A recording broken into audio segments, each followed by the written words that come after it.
Acá al politólogo y al, pues, a un pensador, vamos a decirlo, en la era moderna de México, Gibran Ramírez. Qué gusto tenerte por acá en Hermosillo. Bienvenido, Hermosillo. Buenos días. El gusto es mío, Luis Alberto. La verdad que ya tenía ganas de estar por acá. Exacto, hombre. Te hemos entrevistado. De hecho, yo creo que somos de los pocos medios en Sonora que pedimos ahí tus opiniones cuando es necesario. Podríamos pedirte más, pero te la llevas muy ocupado. Y estás acá, vienes a un evento con los historiadores, ¿verdad? La Universidad de Sonora, en el Auditorio Historia. Vengo, sí, a un evento a las 11 de la mañana, la conferencia Populismo y Bienestar en la Sí. Unison. Y mañana tenemos otro evento a las 5 de la tarde, una conferencia en la Sociedad Sonorense de Historia. Esas son, digamos, las dos actividades más académicas a las que vengo y bueno, a platicar contigo también. ¿Cómo estás viendo? ¿Cuáles son los retos de la cuarta transformación de Morena que estás viendo tú en el poder, a nivel nacional y a nivel local? Aquí, por ejemplo, ahorita tenemos una historia. Antier, destapamos mediante una denuncia del Contralor que hace que en un municipio de 6,000 habitantes casi se está aplicando la ley de Herodes prácticamente. O sea, todo lo del viejo régimen, del neoliberalismo que critica el presidente, pues se aplica de repente en municipios de Morena que dices, oye, esto no debiera estar pasando. Poniendo un ejemplo de lo que ocurre en Sonora, como lo ves a nivel nacional, que hay buenos rasgos como este, por ejemplo, un presidente que nunca, yo decía, oye, que ojalá que la Coparmex Sonora valore un poco eso, porque trae la Coparmex una campaña contra el presidente. En muchos estados se ha dedicado a Así es. militar contra el presidente. Bueno, hay que ver lo que algunos empresarios como Gustavo de Hoyos han dedicado a hacer durante lo que va de este gobierno. Yo creo que es un gran gesto que se esté reuniendo con empresarios, digamos, de las entidades más relevantes productivamente y que se esté invitando a generar más inversión privada. El gobierno tiene una vocación por reactivar el mercado interno, a diferencia de los gobiernos pasados. Y eso pasa por un acuerdo con los empresarios de todo el país. Entonces yo creo que es muy buena idea y espero que algunos cambien su actitud. Así Algunos de los es. que nunca fueron escuchados, que se la pasan madreando al presidente un día sí y otro también, pues ahora tendrán otra experiencia, tendrán otra cosa que decir. Y sí separaría, yo creo que son dos temas Sí, son dos temas por diferentes. eso, pero coincides. La, Yo decía eso lo mismo contigo y espero que se valore este gesto para que la distensión se extienda, ¿verdad? A todos nos conviene. Es decir, yo creo porque se reunió con empresarios de Coahuila, ¿no? De Monterrey, de de regiones, de Jalisco, Jalisco, sí, ¿no? Y de es un muy buen Guanajuato creo gesto. que también. Sí, sí es un buen gesto y colabora la fundación de una nueva normalidad política. Ya estamos en otra cosa. Pueden asumirlo o pueden seguir añorando un poco lo que era el viejo sistema de compras. En algunos lugares sigue igual, ¿no? O sea, por ejemplo, con los poderes locales. Eso tendrá que trabajarse en cada estado. Hay, como decías, hay municipios que están en el siglo XIX y hay otros que están en el siglo XX. Tenemos diferentes temporalidades en nuestro país. No estamos todos en el mismo camino. Yo creo que es un buen momento para uniformar o para llevar a los municipios y a los estados de México a meterse al mismo carril temporal. Pero es muy complicado, hace falta mucha gente. Y una cosa es lo que quiere ser la cuarta transformación de la vida pública de México, que creo que es una obra del gobierno, del pueblo que lo respalda, cerca del 70% a juzgar por las encuestas. Muchos más de los que votaron por López Obrador lo ratificarían. Es decir, ha ido ganando acuerdo en todo el país. Eso es una cosa. Y el bloque López Obradorista existía antes y existirá después de Morena. Morena es otra cosa. Es un aparato de partido que fue una vía para que ese bloque social pudiera votar por ese presidente de la República y que dijo López Obrador en su última intervención como presidente de Morena, que como todos los partidos es susceptible de echarse a perder. Y si se echa a perder, él va a renunciar, así lo dijo. Entonces yo creo que la gente que está en el aparato no debería de confundirse. No son los cargos en Morena los que mandan en el obradorismo ni definen su rumbo. Eso es burocracia. Lo otro quiere ser la cuarta transformación de la vida pública de México. Ese mensaje sería para todos los niveles. Sí, yo creo que sí.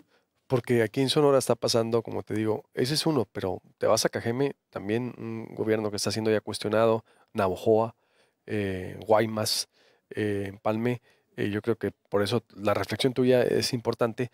El único que tiene menos problemas o el que se salva se llama Hermosillo, una alcaldesa que no es de Morena, viene, es ya morenista, pero venía del PAN, y algunos también pues la rechazan por ser eh, expanista, digo, pues sí, pero en Morena hay expriistas, hay de todo, digo. Y todo. Entonces, ¿cómo lograr esas fobias de repente y no entender que eso fue un movimiento para cambiar las cosas y muchos no las están cambiando? Sí, yo Entre creo esas dos que cosas. uno hay que seguir señalando los errores y cuando se juzgue que los gobernantes no están de acuerdo con los valores que defendió el movimiento, hay que señalarlo.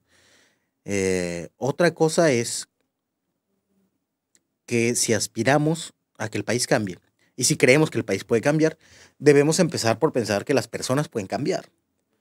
O sea, el país no va a cambiar así solito. Y hay muchas personas que han cambiado. Yo no conozco el caso de la alcaldesa, pero yo me llevé una muy buena sorpresa, por ejemplo, con Germán Martínez, ¿no? Lo entrevisté ahora en un programa que estrené en el Canal 11 los lunes a las 8:30. El primer programa fue con Germán. Es, la verdad, impresionante el cambio en prioridades, el cambio en discurso y además es un cambio reflexionado. Yo creo que eso puede pasar, que ha pasado en varios casos y que requiere de que se hable mucho, de que el partido realmente exista, porque no existe. Con estas cosas que me dices, yo me imagino, o sea, de lo único que están hablando los candidatos a dirigir Morena es de los métodos, que si por encuesta, que si por elección, pero nadie está proponiendo, por ejemplo, un observatorio para ver qué están haciendo nuestros alcaldes en todos lados. ¿Quién va a decirle al presidente cómo se están portando los gobiernos de Morena? Exacto. ¿Cuáles son sus principales fallas? ¿Qué es lo que está pasando ahí? No hay propuesta organizacional ni programática. Esa discusión no está. Y hace falta para que esa o cualquier formación partidista esté a la altura del cambio que se está planteando.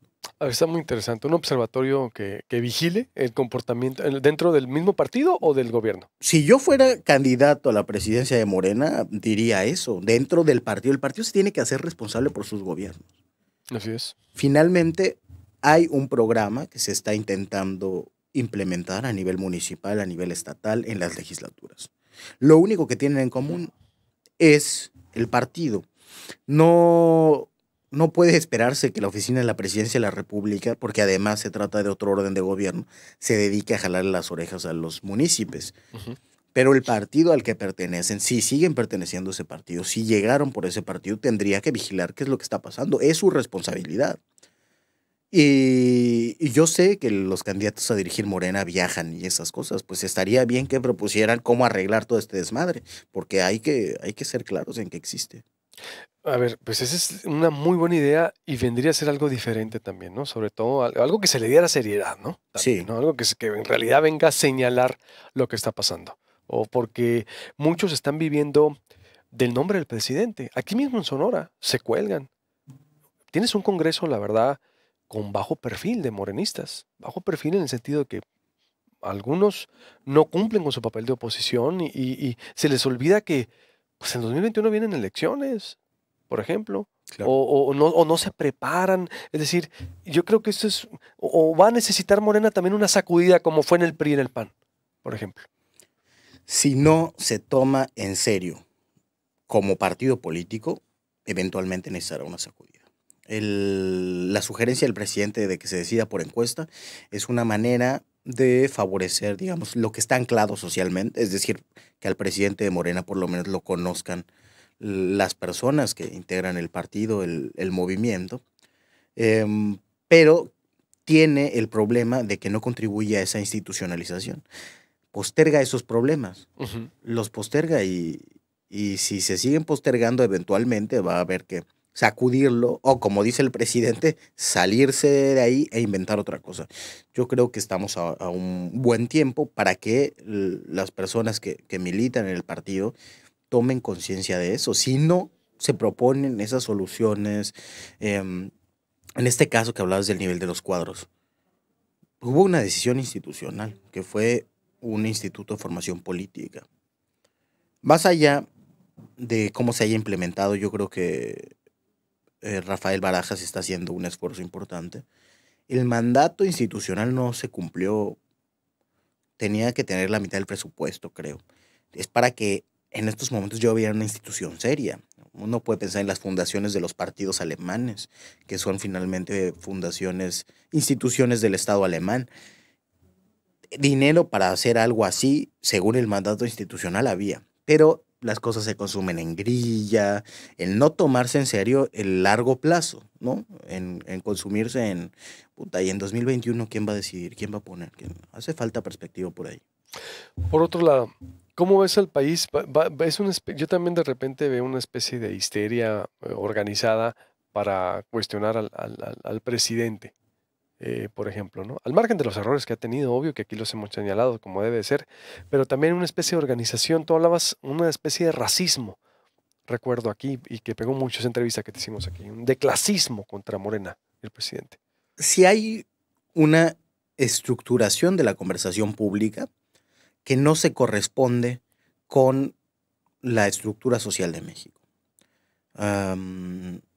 Pablo Reyes Moctezuma, un politólogo del Colegio de México, publicó en su Twitter una comparativa entre cómo es el Congreso, digamos, cromáticamente, y cómo sería si fuera representativo de la composición. Bueno, tenemos un Congreso muy güero en un país muy moreno.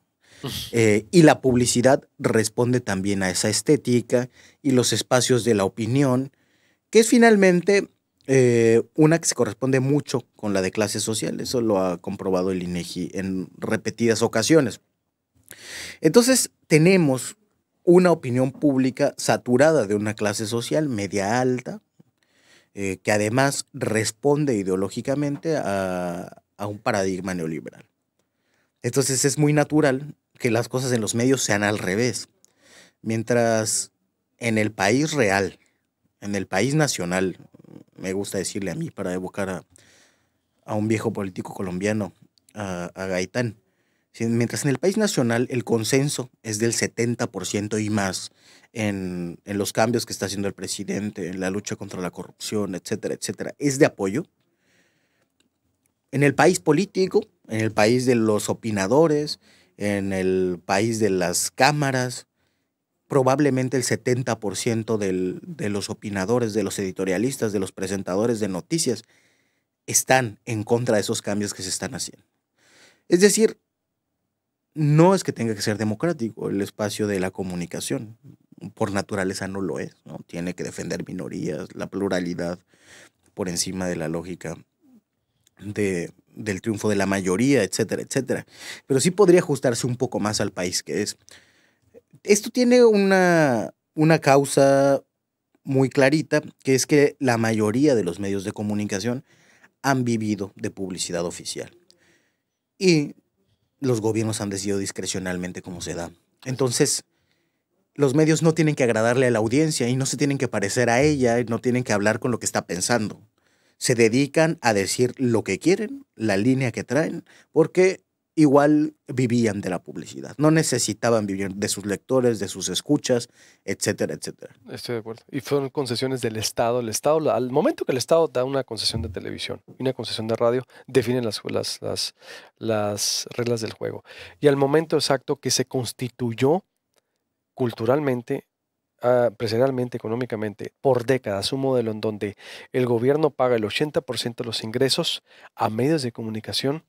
De ahí se construyeron las carreras periodísticas y las escuelas de comunicación. La aspiración era para que cuando termines vayas a la televisión y estés en la radio o estés en el periódico. Nunca fue el modelo para construir lo propio, para rebelarte. No, te lo digo porque las rebeldías que hemos hecho fue protestar contra eso. Ya, espérame. A ver, está bueno, pero la verdad afuera es otra cosa. Y no puedes, tiene que cambiar el modelo desde la esencia periodística en las universidades ya de quebrar todo eso, en donde la aspiración era salir en la televisión, salir en la radio. Ahora la aspiración tiene que ser otra cosa, investigar, hacer algo disruptivo, hacer algo diferente. que quiere la gente. Te lo digo porque nosotros lo vivimos. Gibran, pues me da mucho gusto recibirte. Sé que te tienes que ir porque tienes otras citas, pero invitamos a verte a la gente que quiere ir a escucharlo hoy a las 11 de la mañana en el auditorio de Historia, ¿verdad? De Historia de la Universidad de Sonora. A ver si lo tenemos por ahí de nuevo. Sí. Sí, de Historia, ¿verdad? De la Universidad de Sonora. Y mañana a las 5 en la Sociedad Sonorense. La Sociedad Sonorense. Bienvenido, en verdad. Yo, por nosotros, si nos permites, pues vamos a seguirte consultando en temas. Con mucho gusto. Cuando sea necesario, la verdad, porque esa narrativa que tú traes, pues hace falta escucharla aquí en Sonora. Y pues mis respetos y bienvenido y que tengas muy buena estancia y que comas muy rico aquí en Hermosillo. Muchas gracias por la conversación y por las recomendaciones. Nos vemos pronto. Claro que sí. Gibran Ramírez, politólogo y uno pues de los intelectuales mexicanos disruptivos también y que va a dar mucho de qué hablar en los siguientes tiempos aquí en México y lo seguiremos consultando en Proyecto Puente como lo hacemos. Corte, vuelvo, derecho de réplica.